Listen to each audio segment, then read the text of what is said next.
A salvação em Cristo Jesus foi um ato que mudou as nossas vidas, amém?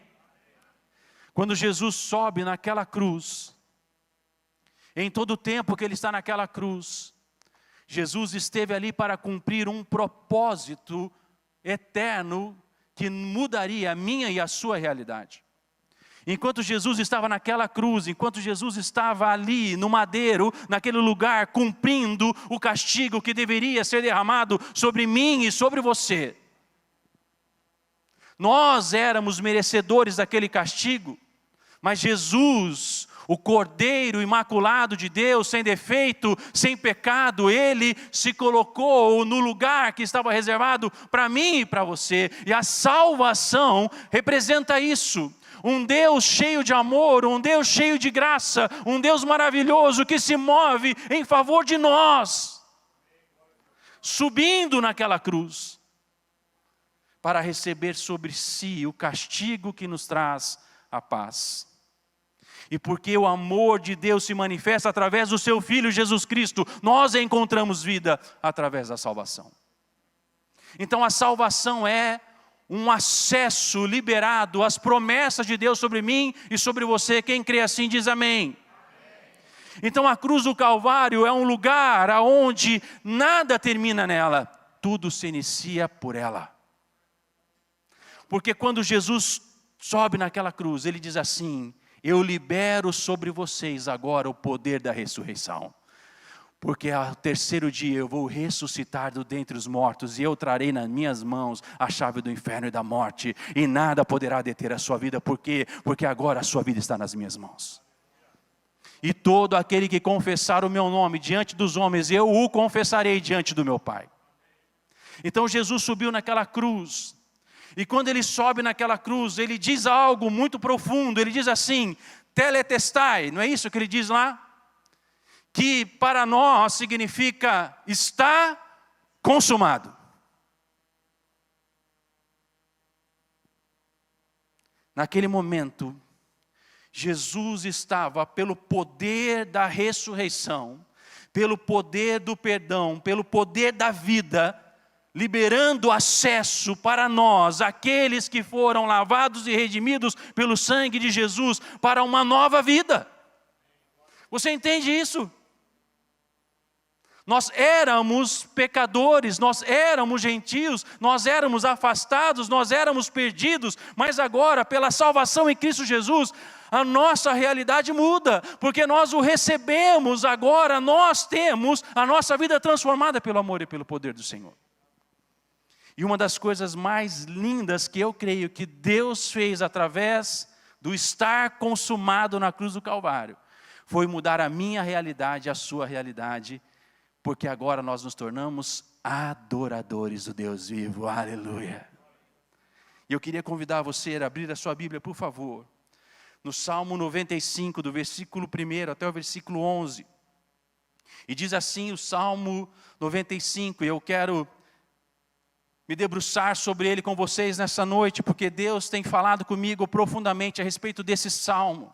E Deus não tem falado somente há poucos dias, mas há algum tempo Deus tem falado ao meu coração a respeito da verdadeira adoração. Nós fomos chamados por Cristo Jesus, através da cruz do Calvário, através do seu sangue, para sermos adoradores do Deus vivo. Mas precisamos compreender o que é a adoração. Porque muitas vezes nós associamos a adoração a um tempo do culto, esse tempo maravilhoso que nós acabamos de participar aqui. Não foi gostoso, não foi maravilhoso?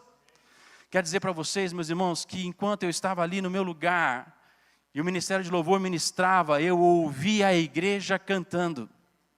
E como meu coração se encheu de júbilo, de ouvir a igreja cantando, vocês celebrando aquele que vive e reina para todo sempre, dizendo do seu amor, declarando a glória do Senhor. E o meu coração se encheu de alegria, porque eu ouvia a voz da igreja celebrando a esse que vive e reina para sempre em nossos corações. Mas nós precisamos compreender o que é ser um adorador. E por que precisamos compreender que nós precisamos ser um adorador? Porque o Senhor está nos chamando nesse ano de 2024 para vivermos pela fé mútua. Amém? Uma fé que une o meu coração e o seu coração, mas uma fé que também libera sobre nós os atributos de Deus, para que nós possamos viver os atributos de Deus entre nós. E para que nós possamos viver os atributos entre nós, a primeira coisa que precisa ser transformada em nosso coração é o nosso entendimento de quem nós somos. Nós fomos chamados para adorar aquele que vive e reina. Nós fomos chamados para viver uma vida de adoração. E o Salmo 95 apresenta exatamente isso.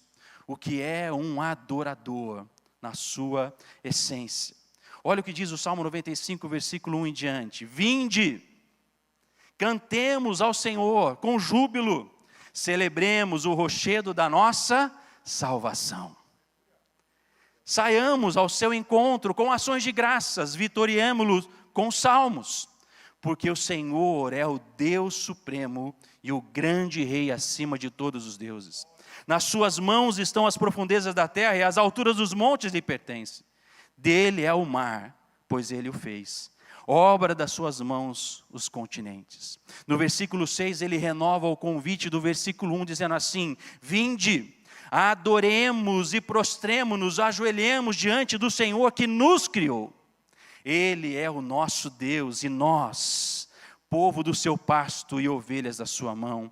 Hoje, se ouvides a sua voz, não endureçais o coração, como em Meribá, como no dia de Massá no deserto, quando vossos pais me tentaram, pondo-me à prova, não obstante terem visto as minhas obras.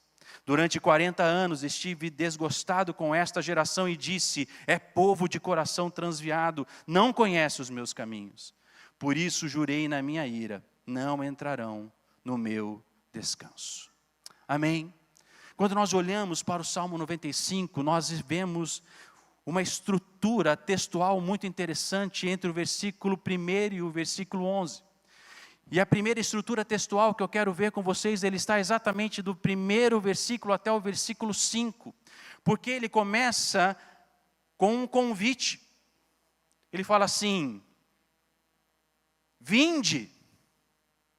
Então é o Senhor nos chamando, nos convidando a viver uma realidade de vida que envolve cantar ao Senhor com júbilo e celebrar o rochedo da sua salvação. O Senhor nos chama para celebrar que nós fomos salvos em Jesus Cristo.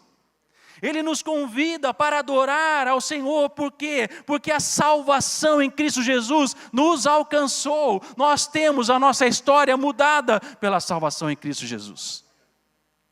E ele então começa a dizer: saiamos ao seu encontro. Sabe, queridos, uma das coisas que Deus mais deseja é que nós saiamos ao encontro dele. Por quê? Porque ele deseja se encontrar conosco, ele deseja viver conosco, ele deseja morar na nossa casa, ele deseja morar no meu coração, ele deseja morar nos seus sonhos, ele deseja morar nos projetos da sua vida, ele deseja morar conosco. Por isso o salmista diz: se você é um adorador, saia ao encontro do Senhor, saia ao encontro dele. O Senhor está dizendo: saia do lugar onde você está, para viver uma vida de encontro com Deus, uma vida onde Deus será o Senhor da sua vida. Por isso ele diz: vinde, cantemos ao Senhor com júbilo, celebremos o rochedo da nossa salvação, saiamos ao seu encontro com ações de graças, vitoriemo-los com salmos. E é interessante porque quando ele faz essa explanação, então no versículo 3 ao versículo 5, ele se apresenta. Deus se apresenta para nós. Olha quem é o Deus a quem nós adoramos. Olha quem é o Deus a quem Ele convida para uma vida de adoração, para uma vida de estarmos com Ele. Olha o que Ele diz: Deus supremo e grande Rei. Você consegue entender isso, meu irmão? O Deus a quem você adora, o Deus a quem você serve, o Deus a quem você adora, o Deus a quem sai ao seu encontro, que deseja ter uma vida com você, que te convida para uma vida de adoração, de intimidade com Ele, é Deus supremo e grande Rei. Nas suas mãos estão as profundezas da terra, tudo está nas mãos do Senhor, e as alturas dos montes lhe pertencem. Deus Criador de todas as coisas. Então Deus está se apresentando para nós como o Deus criador de todas as coisas. O Deus que soprou o fôlego de vida sobre as nossas narinas. Se nós podemos viver hoje, é porque o fôlego de vida do Senhor está sobre nós. E Ele nos convida, Ele nos chama para sair ao encontro dEle, para vivermos uma vida de adoração a Ele, uma vida onde nós rendemos a nossa vida e o nosso coração, tudo que temos e tudo que somos ao Senhor. Mas Ele se mostra um Deus grande, um Deus poderoso, um Deus criador do céu, criador da terra, que tudo pertence a Ele. O Senhor tem todas as coisas nas suas mãos. Um Deus grandioso que domina sobre todas as coisas, que governa o universo e com a força do seu poder, todas as coisas estão sustentadas. E pela sua palavra, diga assim comigo, pela sua palavra, todas as coisas vieram a existir. Sabe, meu irmão, você precisa entender isso. Não é um Deus qualquer que nós adoramos. Não é um Deus qualquer a quem o salmista nos convida para viver com Ele, para morar dentro de nós, para estar na nossa casa, para estar no nosso coração, para estar no nosso viver. É um Deus que tem todo o poder e que Ele deseja colocar sobre a sua vida, tudo à disposição da sua vida. Por quê? Porque Ele te ama, mas porque Ele te chama para ser um adorador dEle. Ser adorador desse Deus grandioso e poderoso significa que eu deixo para trás todas as demais coisas. Porque o mandamento diz para nós: adorarás somente o Senhor e somente a Ele prestará. Você entende isso? Somente ao Senhor teu Deus adorarás, e somente a Ele prestará culto. Então significa que você reverencia o Senhor, que você ama o Senhor, que você ama falar das coisas do Senhor, você ama viver do lado do Senhor, que você ama aquilo que Deus criou, que você ama aquilo que Deus estabeleceu, que você ama aquilo que provém de um Deus grandioso que te ama e que te adora, e que te chama para adorá-lo. Mas nós precisamos compreender isso. O Deus a quem nós adoramos é um Deus supremo, um Deus poderoso, glorioso, criador de todas as coisas. Então Ele nos chama como seus filhos amados, como igreja, como coletividade, a adorar a esse Deus que vive e reina para todo sempre. A quem Ele nos chama como seus filhos para estar com Ele. Mas no versículo 6 Ele renova o convite. Quando Ele diz novamente, no versículo 6, vinde. Da mesma forma como Ele começa no versículo 1, agora no versículo 6 Ele renova o convite, quando Ele diz, vinde, adoremos e prostremo-nos, ajoelhemos diante do Senhor que nos criou. Sabe, queridos, quando eu olhei para este versículo, até o versículo 5, eu comecei a contemplar o Senhor na sua grandiosidade. Olhando o esplendor da glória do Senhor manifesta na natureza, manifesta sobre a face da terra. Quantas coisas lindas Deus fez, quantas coisas nós podemos contemplar com os nossos olhos, daquilo que Deus, o Criador, estabeleceu. E é um Deus grande, soberano, glorioso, poderoso, que governa sobre todas as coisas. Mas quando Ele chega no versículo 6, Ele diz assim, vinde, adoremos, prostremos, nos ajoelhemos diante do Senhor que nos criou. Agora aquele Deus grande, glorioso, poderoso, que deve ser adorado por todos, agora Ele ganha uma dimensão pessoal, individual. Quando Ele diz assim, o Deus que nos criou. Você é obra das mãos de Deus, meu irmão, minha irmã. Você é obra das mãos de Deus.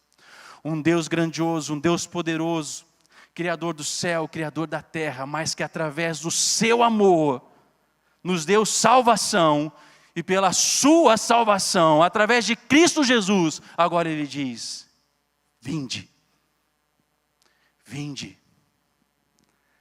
adoremos, prostremo-nos diante dEle e ajoelhemos diante desse Deus que nos criou. Queridos, quando eu olhei para isso, Deus me fez olhar as palavras adoremos. Sabe, aqui não é uma adoração coletiva mais. Essa adoração que nós fazemos como corpo, como igreja, mas aqui o convite é um convite pessoal. É Deus nos chamando individualmente para sermos adoradores dEle. Vivemos para Ele.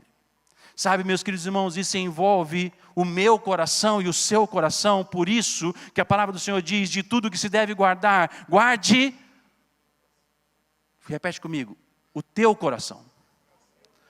Meu irmão, deixa eu falar uma coisa para você. Você entende que o teu coração é diferente do coração do outro? A adoração envolve guardar o meu coração. Por quê? Porque o Deus poderoso, grandioso, que estabeleceu todas as coisas e com a força da sua palavra sustenta todas as coisas, Ele te criou individualmente.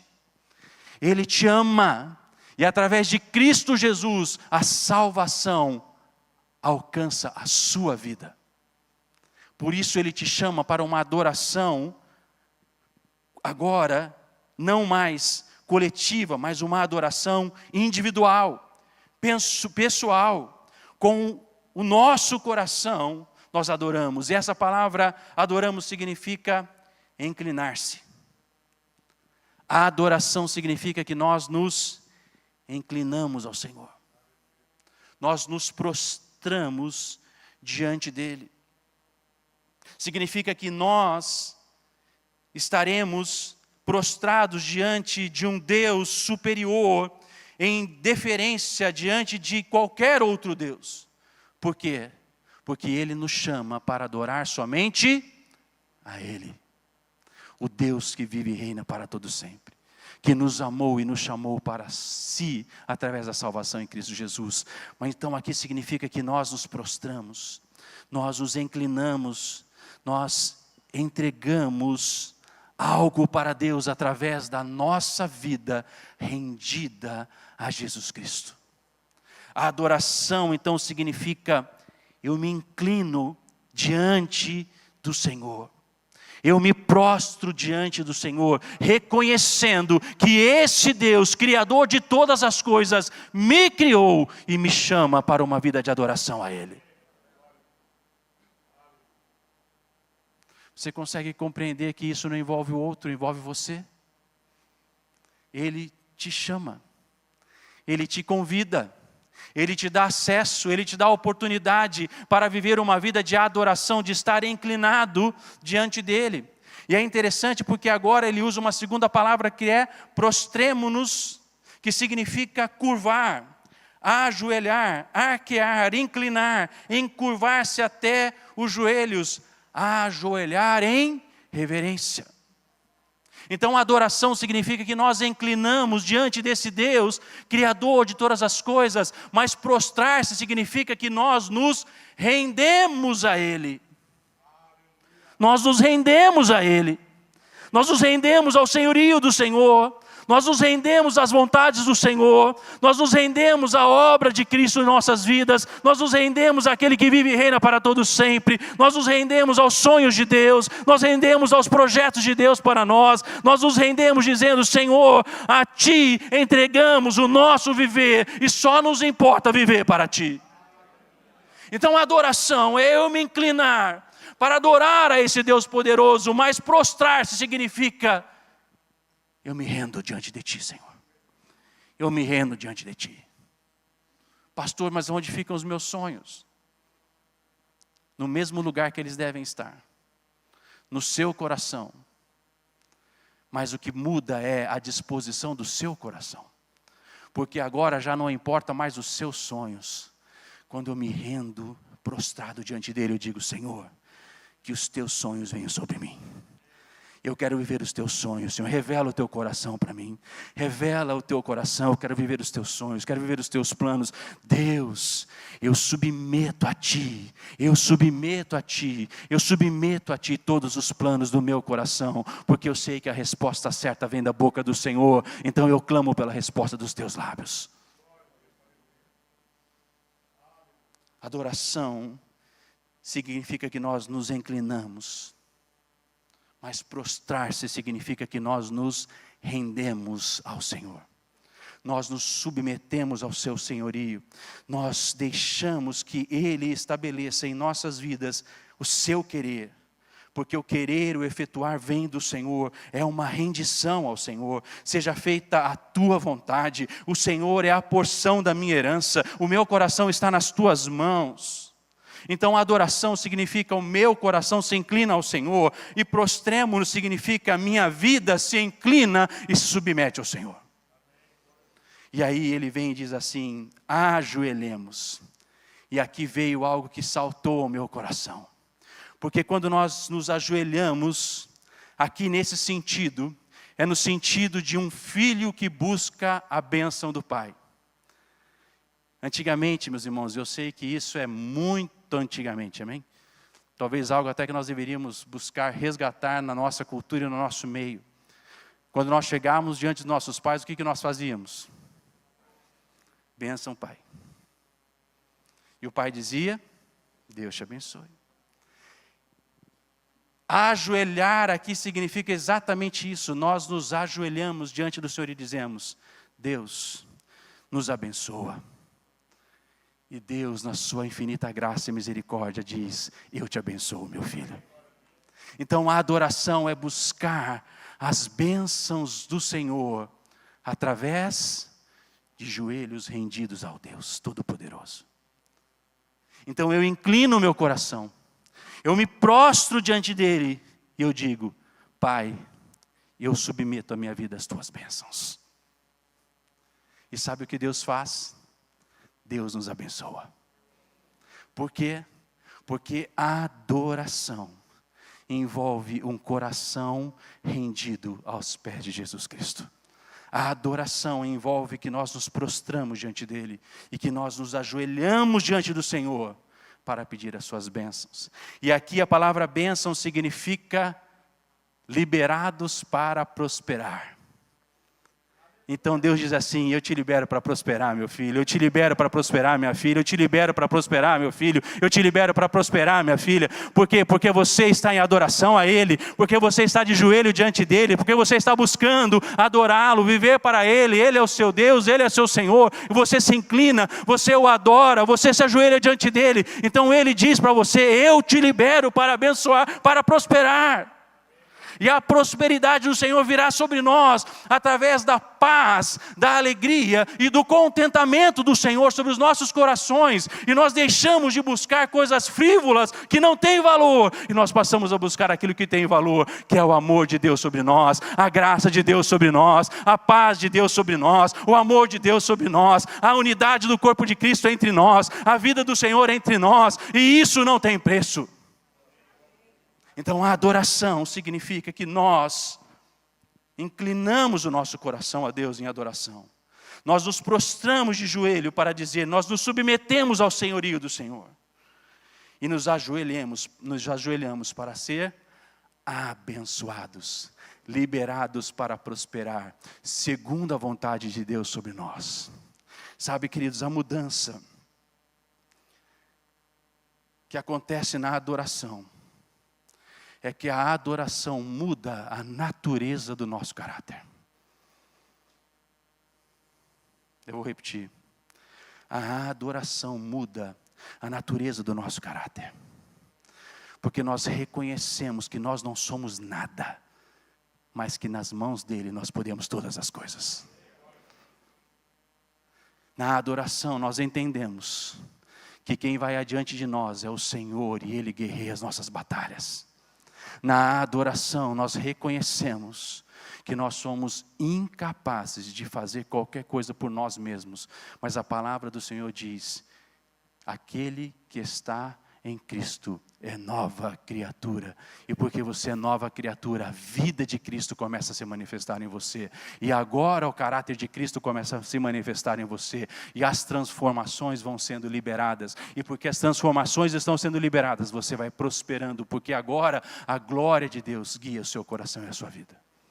Então a adoração, esse convite à adoração, é um convite aonde Ele nos chama para inclinar nosso coração, mas também submeter a nossa vida ao senhorio do Senhor e nos ajoelhar fisicamente diante dele, dizendo assim: Pai, me abençoa. E o nosso Pai, com amor, diz: eu te libero para prosperar, meu filho. E você sai cheio da força do Senhor, cheio da alegria do Senhor. Por quê? Porque você é um adorador.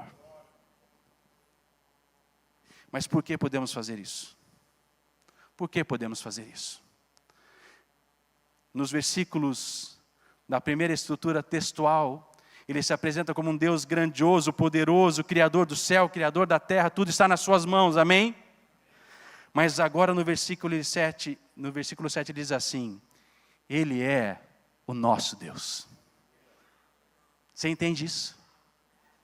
Não é um Deus distante, queridos. Não é um Deus longe. É um Deus que é meu. É o meu Deus. Mas ele diz mais: e nós? Abra os seus ouvidos agora em nome do Senhor Jesus. E nós? O que é que a palavra do Senhor está dizendo a respeito de você, meu irmão, a respeito de você, minha irmã? Povo do seu pasto. Nós não estamos perdidos, nós temos um aprisco, e o nosso aprisco é o aprisco do Senhor Jesus Cristo. Ele é o nosso pastor, o sumo pastor das nossas almas.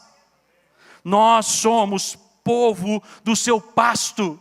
Nós somos alimentados pelo Senhor, nós somos cuidados pelo Senhor, nós somos guiados pelo Senhor. É o próprio Deus, como sumo pastor das nossas almas, assim como Paulo vai declarar lá na frente em Hebreus. Perdão, em Hebreus não é Paulo, né? Mas em Hebreus é declarado. Amém? Deixa eu corrigir aqui, senão vão falar que eu estou fazendo uma bobagem teológica, amém, irmãos? Mas lá em Hebreus, não Paulo, amém? Lá em Hebreus, ele vai declarar: nós temos um sumo pastor. E esse sumo pastor te diz hoje: vocês são povo do meu pasto. Você entende isso? Você entende isso? Meu irmão, minha irmã, você não é uma ovelha desgarrada, nem uma ovelha perdida. Você é uma ovelha que tem pasto. O seu pasto é o pasto do Senhor Jesus. E Ele te ama.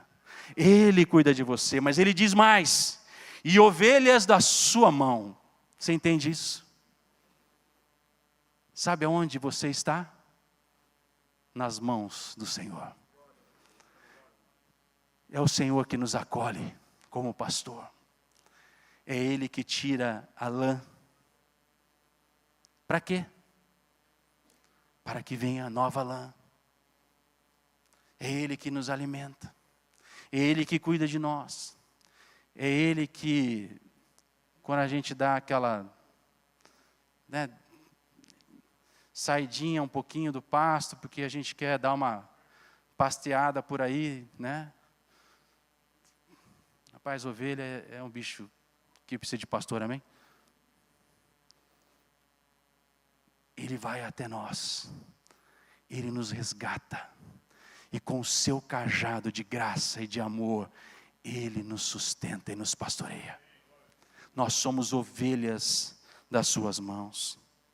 E por que nós temos acesso à adoração? Por que nós temos acesso a esta vida de rendição, de submissão, de liberados para prosperar, de sermos pasto, de estarmos no pasto do Senhor e ovelhas das suas mãos? O que nos dá acesso a isso? No versículo 7b até o versículo 8a, ele diz assim: hoje, se ouvides a minha voz, não endureçais o vosso coração. O acesso à adoração está no arrependimento. É uma mudança real de vida. Para que possamos adorar com o nosso viver, com o que somos, precisamos mudar de direção, de vida, de lábios tocados pela tenaz, para que a nossa boca sensa de júbilo, de louvor, de ações de graças, de reconhecimento a quem nos submetemos como Senhor. Então ele diz assim: se hoje ouvides a minha voz, não endureçais o vosso coração. O que o Senhor está nos convidando é entender que a adoração é liberada sobre nós, porque a salvação nos deu acesso à adoração, mas a adoração será uma verdade sobre nós quando nós nos arrependemos dos nossos pecados e o aceitarmos como Senhor e Salvador da nossa vida. E aí nós o adoramos, nós nos prostramos diante dEle, nós nos ajoelhamos diante dEle, e porque fazemos isso, temos acesso às promessas de Deus sobre mim e sobre você. O arrependimento significa essa mudança de vida, meus irmãos. Significa uma conversão no sentido contrário. Nós andávamos como ovelhas desgarradas que não tinham pastor, mas pela salvação agora nós somos ovelhas das suas mãos e estamos no seu pasto. Você entende isso? Você não está mais perdido. Pelo arrependimento você muda de direção. Você estava perdido, mas agora você foi achado pela salvação em Cristo Jesus. E porque o amor de Deus está sobre você, você pode adorá-lo, você pode se ajoelhar diante dEle, se prostrar diante dEle, viver como sendo ovelha dEle, estar no pasto do Senhor. É Ele mesmo quem vai alimentar a sua alma e o seu coração. Mas entenda uma coisa. O salmista exemplifica a necessidade dessa mudança de vida com a história do povo de Israel. Olha o que ele mostra nos versículos seguintes. Ele vai resgatar a história de Israel. E sabe, queridos, essa é uma forma narrativa muito importante que a Bíblia nos traz para mostrar através dos exemplos aquilo pelo qual nós não devemos fazer. Então o que o salmista está fazendo aqui textualmente é relembrando aqueles que ouvirem esse texto o que aconteceu com o povo de Israel. Vamos lembrar o que aconteceu com o povo de Israel? O povo de Israel estava preso no cativeiro, amém? Deus levantou um libertador, sim ou não? Eles saem daquele lugar, saem do Egito, saem de lá liberados para prosperar. Meus irmãos, diz que o povo do Egito deu ouro, prata, utensílios, deu bens, deu os animais, deu rebanho. Eles saíram de lá, um povo que era um povo cativo, sai de lá, liberto e próspero. E aí eles entram no deserto. E o que acontece no deserto? Aqui não tem água. Aqui não tem água. Deus pega Moisés fende a rocha, e a rocha, mas a gente vai comer só maná?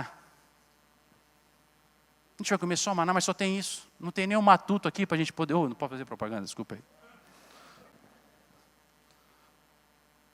Deus está provendo do céu todas as coisas e... lembra que eles falavam?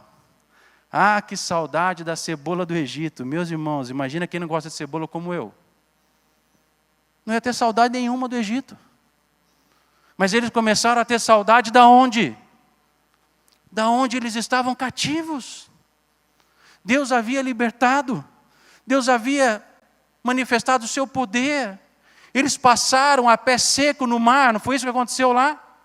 Olha o poder de Deus se manifestando a esse povo. Um Deus poderoso, glorioso, que cuida deles e que abre o mar para eles passarem a pé seco. E quando os inimigos chegam, o que ele faz? Volta o mar. E os inimigos perecem. Mas olha o que ele diz. Como em Meribá, no dia de Massá no deserto, quando vossos pais me tentaram, pondo-me à prova, não obstante terem visto as minhas obras. Sabe, queridos, o povo de Israel viu as obras do Senhor.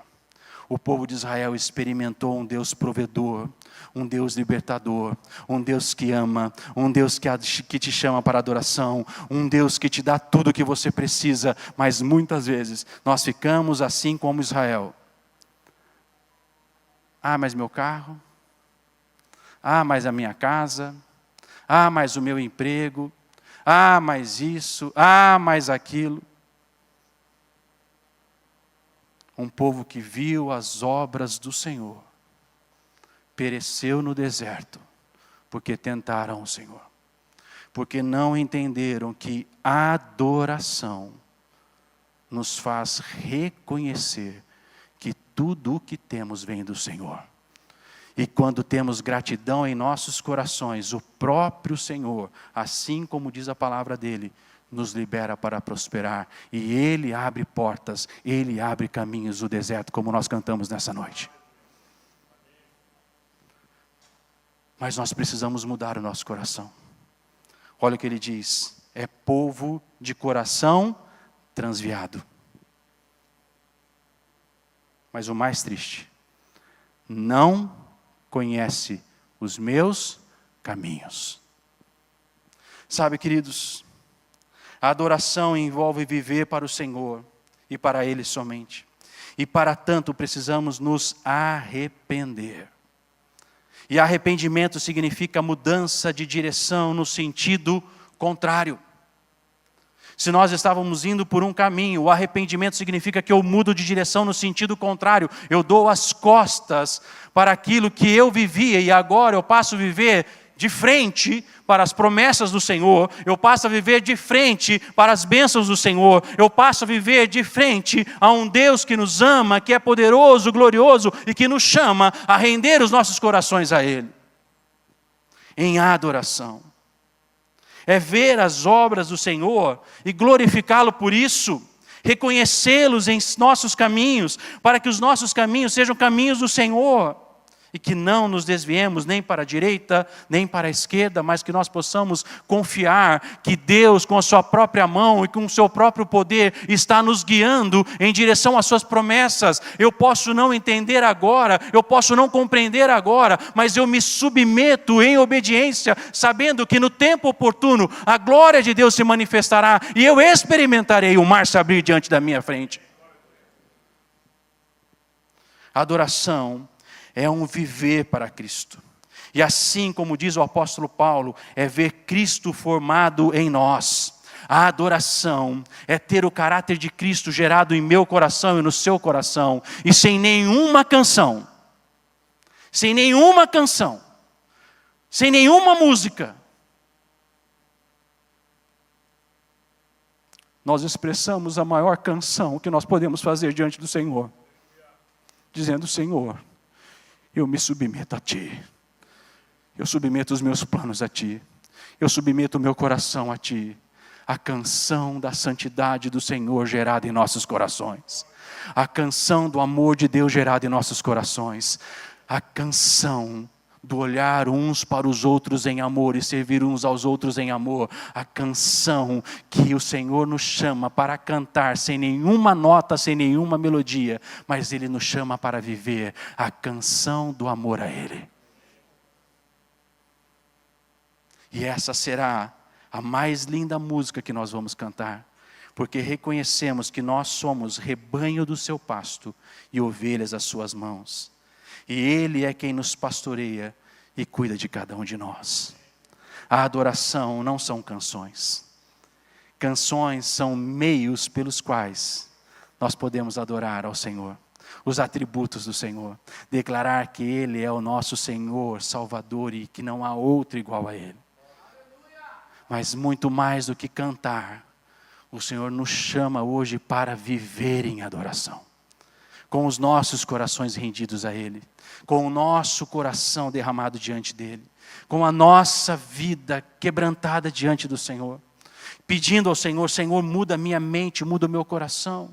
Eu quero ser grato por tudo aquilo que eu tenho, eu quero viver segundo a sua vontade, eu quero viver segundo a direção do teu Espírito, eu quero viver para te adorar, e a santidade do Senhor marcar o nosso coração, e marcar a trajetória da nossa vida, e a resposta da canção do nosso coração ao Senhor, é dizer: Pai, Tu és santo, e porque Tu és santo, a Tua santidade se manifesta no meu coração e no meu viver. A adoração significa que nós nos inclinamos para o Senhor. Adoração significa que nós nos prostramos diante do Senhor. E a adoração significa que nós nos ajoelhamos para ser abençoados por um Deus que nos ama e que deseja liberar sobre nós as suas bênçãos. Sem nenhuma melodia, sem nenhuma canção, Ele nos chama para viver para Ele.